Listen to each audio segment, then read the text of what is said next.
Well, first of all, congratulations on making the big debate. Are you looking forward to giving Donald Trump a massive headache from hearing your voice? Well, I think Mr. Trump's going to be hearing quite a lot from me. Oh, here come the tenders. Ooh, wow. Yeah, me. Thank you. You said, I'll stack up my business career against his any day of the week. So stack it up. Donald Trump and I are in totally different businesses. He's in the entertainment business.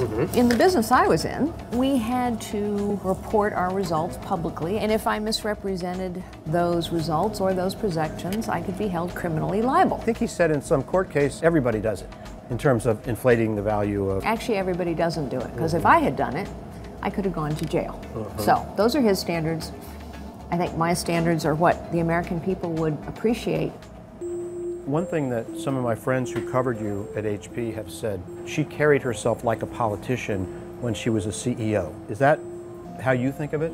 No, Controlled, on message, I don't know what they mean by that. But look, as the chief executive of a company, yes, I stayed on message, not because I was a politician, but because I believed what I was saying, and ultimately we executed what I said we would. When you were in that job, did you entertain the idea that eventually you would do that?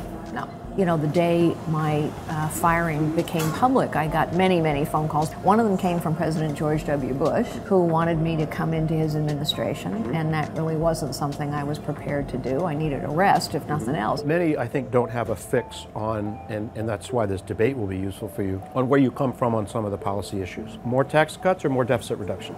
You see, I think Republicans have been talking about this in the wrong way forever. I am not in favor of revenue-neutral tax reform. I am in favor of revenue-reducing tax reform. How long have we been talking about entitlement reform? We talk about it every election. We talk about tax reform every election, and guess what? Nothing happens. There are binders full of great conservative ideas on how to reform Social Security and entitlements, and we will never get to it because the political class can't challenge the status quo to ever get to it. Do you think privatization is a useful structural reform to make, or would you not do that? I am not prepared to go to the American people and talk to them about how we're going to reform Social Security and Medicare until I can demonstrate to them that the government can execute with excellence, serve the people who pay for it with excellence. Now that is a dodge worthy of a very good politician. It's not a dodge. I am deadly serious. Why should Republicans and then the country turn to someone who has not been elected to anything and has not served in government? I'm not quite sure when, as a nation, we got used to the idea that only professional politicians can run for office. There are jobs that take a technical understanding. Flying an airplane is one of them, for example. And a CEO is a job that requires a level of technical mastery built over time.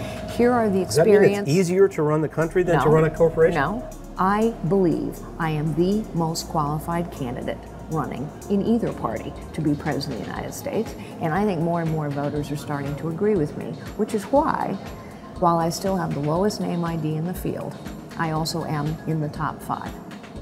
Good luck in the debate. Good luck on the campaign trail. Thanks, John. Hey YouTube fans, I'm Landon Dowdy from CNBC. Thanks so much for checking out our channel. Here you'll find videos packed with all the info that you need to be smarter about your finances.